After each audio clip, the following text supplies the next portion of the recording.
Welcome to paranormalxl podcast. Gigi here, and today I have a special guest with me, and she will go by the name Baloo or Lou, because that's what I call her. Hi. Say words now. Nervous. Oh, don't be nervous. I'm always nervous too. So with this, I'm going to be testing out some like mini episode type things. So I can release other ones throughout the week too, just kind of smaller ones, and then we just hit more of the facts versus like our side convo that Mama Mary and I have, because that's what we like to do. That's who we are as people. Today's episode is going to be on the Stanley Hotel, also known as the Shining Hotel. Baloo has done the honors and did most of the research on this. So, like I said, it'll be more of the factual stuff that we could locate on this, and with a little bit of side convo, I'm sure. But you can go ahead and... In September 1974, best-selling novelist Stephen King was on vacation with his wife Tabitha at the Stanley Hotel in Estates Park, Colorado. So that first night that Stephen King stayed in the hotel, King has said, "That night I dreamed of my 3-year-old son running through the corridors, looking back over his shoulder, eyes wide, screaming. He was being chased by a fire hose." This was, of course, the inspiration for King's classic 1977 novel, The Shining, in which the Stanley became the Overlook Hotel of the writer's imagination. Built in 1909 by the inventor F.O. Stanley, the 140-room hotel has made the National Register of Historic Places. But when King visited it, it had seen better days. Before such TV shows as Ghost Hunters made spirit hunting something of a national sport, the Grand Hotel was... So the rumors that the hotel was haunted, it made it hard for the hotel to, take back its beauty from the beginning of it, because it was built to be a grand hotel, but once those rumors came about and whatever, people didn't want to go there. It was scary. Now it's like the cool thing to go to haunted places and whatnot. So, but see, after the Shining movie came out, it made people want to go back to the hotel. Go investigate. Yeah, so it put it back on the map, per se. Today, the management plays up the hotel's reputation by offering access to residential psychic, day and night tours, and family tours. Unlike Jack Torrance, visitors probably won't find a decomposing lady in room 217's bathtub, but the room is said to be home to the ghost of Elizabeth Wilson, a former maid known to climb into bed between unmarried couples. Other ghosts include Paul, the hotel's former maintenance man, who still enforces the hotel's strict 11 p.m. curfew by telling night owls to get out. A humming spirit named Lucy prowls the concert hall, and a wraith called Eddie is known as a Lorthio, stroking female patrons' hair and kissing their cheeks. Now, they also say that when he's around, they get an odor, a bad odor. The Stanley Hotel has also been referred to as a Disneyland for spirits. And go! Now you have a whole bunch of notes there in front of you. You did a great job. Yeah. It also has hosted many paranormal investigators by teams from Ghost Adventures and Sci-Fi's Ghost Hunters. Also, actor Jim Carrey happened to stay in the room 217 to film the movie Dumb and Dumber.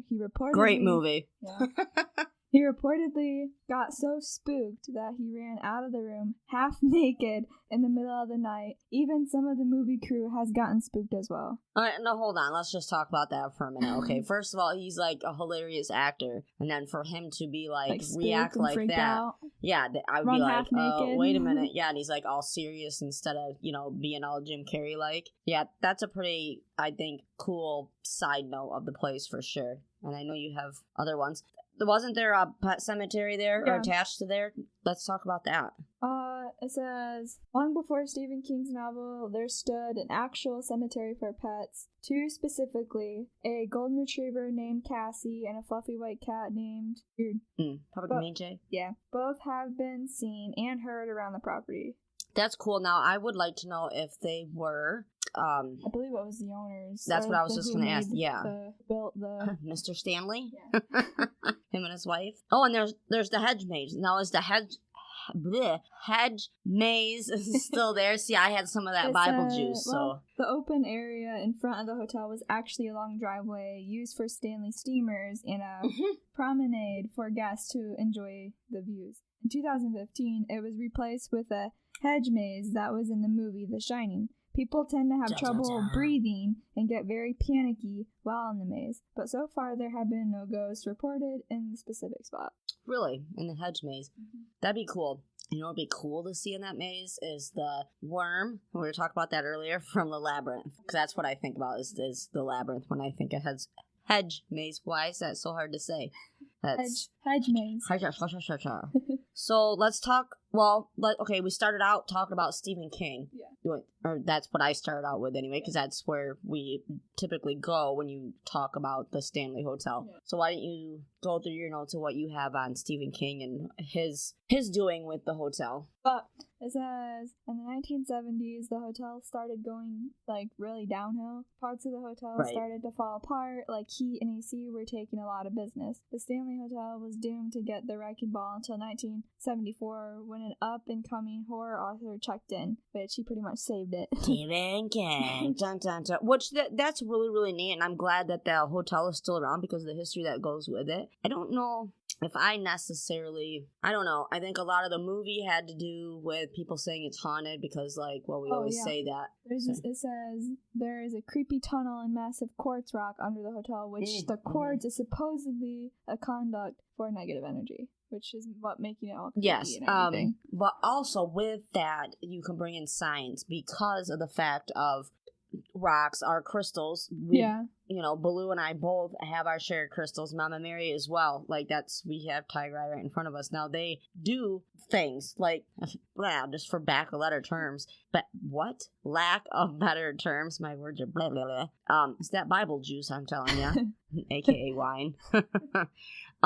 It can make, certain energies. Well, it can make certain energies, but it also can interfere with, electronics and such. Yeah. Because they do have... They drain it. Well, I don't want to say that. Oh my gosh, I can't find the right words. Imagine that. They have... they do things like iron and not cast iron. What am I looking for? Oh my gosh, I can't even think right now. How embarrassing. But oh my god, I'm getting so frustrated. The quartz and stuff that they say is underneath it can affect all that, and it can affect our moods and stuff like that. That's just scientifically proven what they put out, the energies that they put out. I'm looking for a different term than energies, one that doesn't make us sound like crazy spiritual people, because if you word it correctly, then you turn it into science, and that's what I'm trying to do. At the risk of sounding still like a crazy person as I'm rambling. Oh shoot, I had more to say to that, but I've been watching a lot of not the Dead Files, because I really highly enjoy the Dead Files for many different reasons. That's really cool. I'll probably talk about that on a different episode. What was the other one?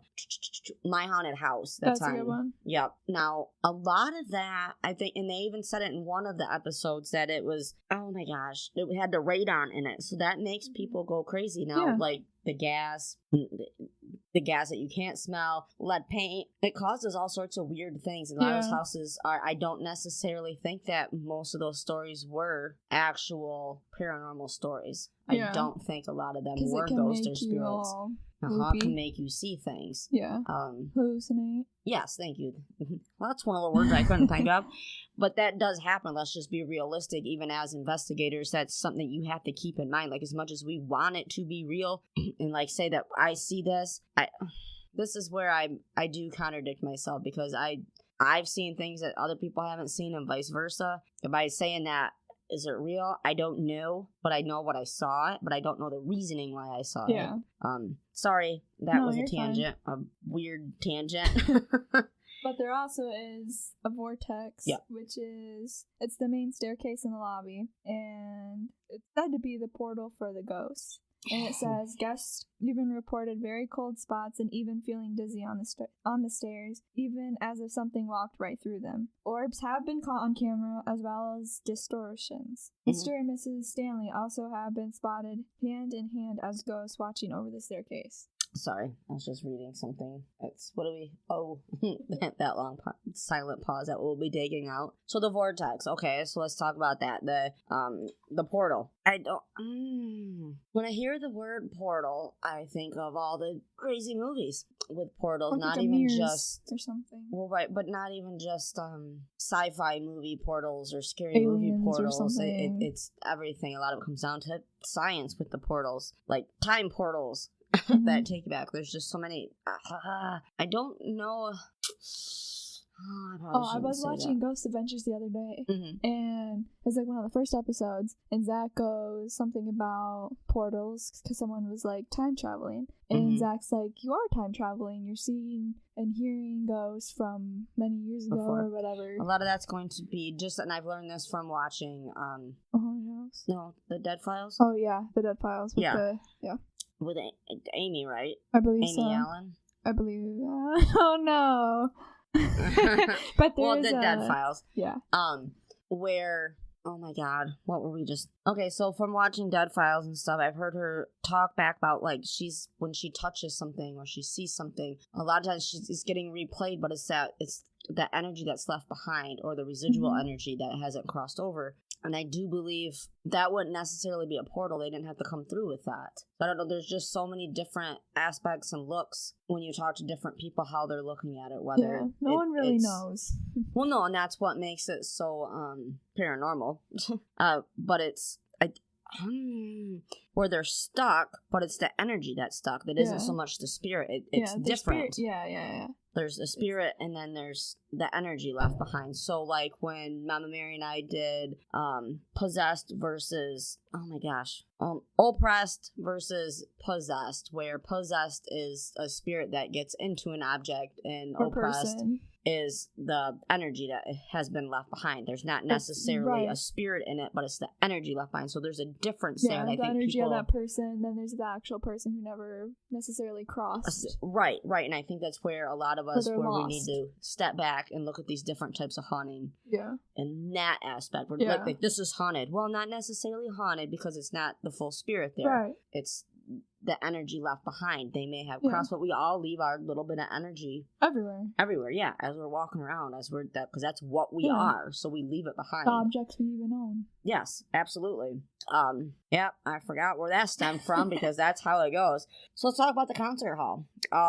Mr. Stanley built this as a gift to his wife, Flora. This spot of the hotel is another hot spot for spirits, so they say, especially for her. She has been known to play the piano well into the night, which I think that would be super creepy, but super awesome to hear that. And like, oh my god, because I love the sound of piano.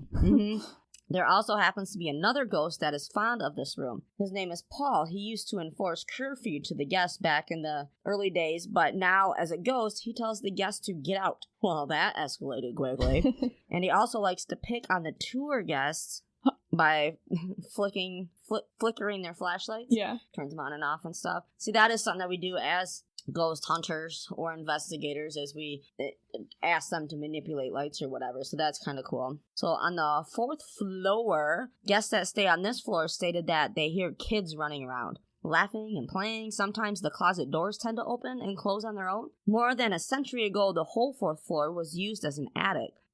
Later it was used for lodging for the female employees, children, and nannies, which would make sense as to why we still hear the children up there.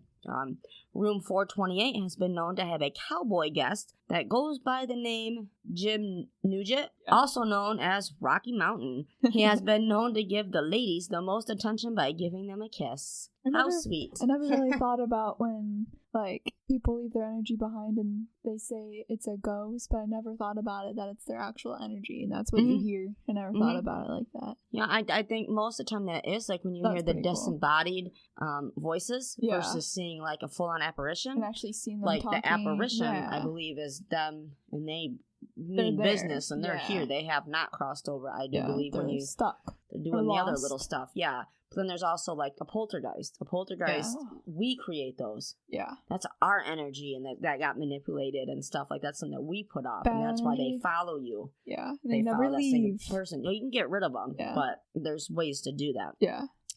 We're going to get off on a whole nother tangent. However, I do believe probably all these stories and instances that we are referring to, probably a little bit of everything that we just said. Yeah. You know, some of it probably is just the leftover energy. Some probably are full-on spirits that are still here. Some just haven't crossed over. Some come back. Yeah. And some just want to play around. That's what orbs are. It's just their ball of energy. Mm-hmm. Floating around, hanging out. Yeah. Yeah.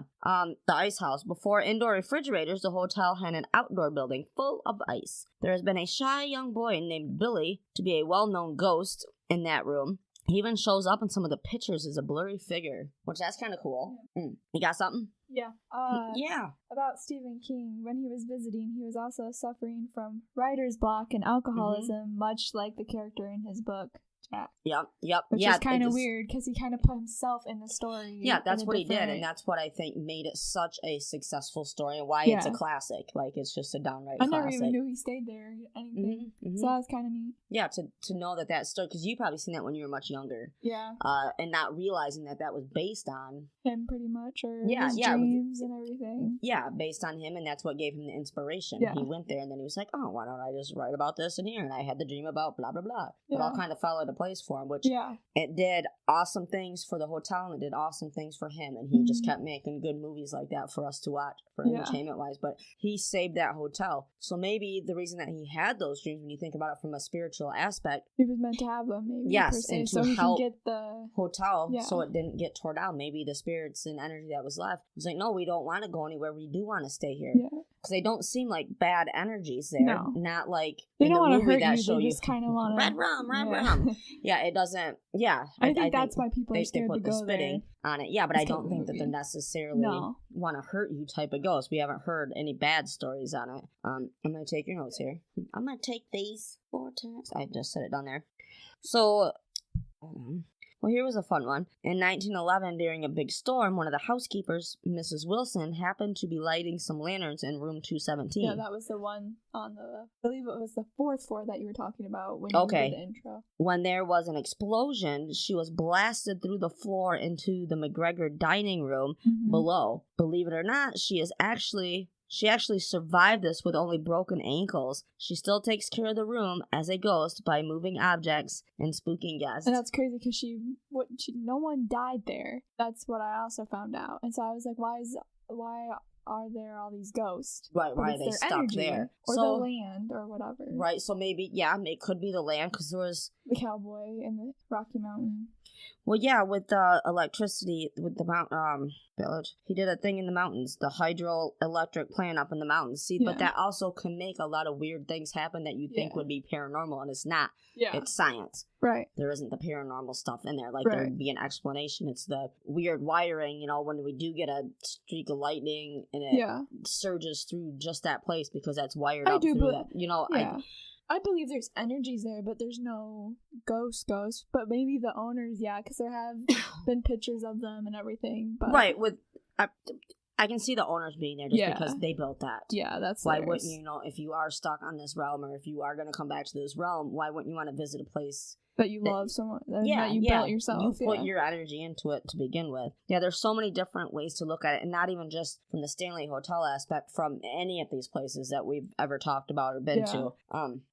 And we're back. So after listening back to that last part that we recorded and obviously deleted out, it was really strange. Really crackly. Yeah, out of nowhere. Like, mid-conversation, we didn't touch nothing. We didn't even do nothing but say words, and it went crackly. So that last part, some of the things that we didn't get to cover in there, just Mr. Stanley. 2 things. But what? Mr. Stanley? Yeah, he did that. Oh, he did. He did that. He did that, Stanley. So the Stanley Hotel is known as the most haunted hotel in Colorado and cost $500,000 to build. So you covered when Stephen King, what he was suffering from writer's block and alcoholism, all that fun jazz. Yes, and it is 5 miles away from the Rocky Mountain Park entrance. So if you do get a chance to go there, probably check it out just for fun in the history of it. Kind of a neat little story. What's that? I said for shits and giggles. Yeah, for shits and giggles, I'm gonna go stay at this known haunted hotel, see if it's real.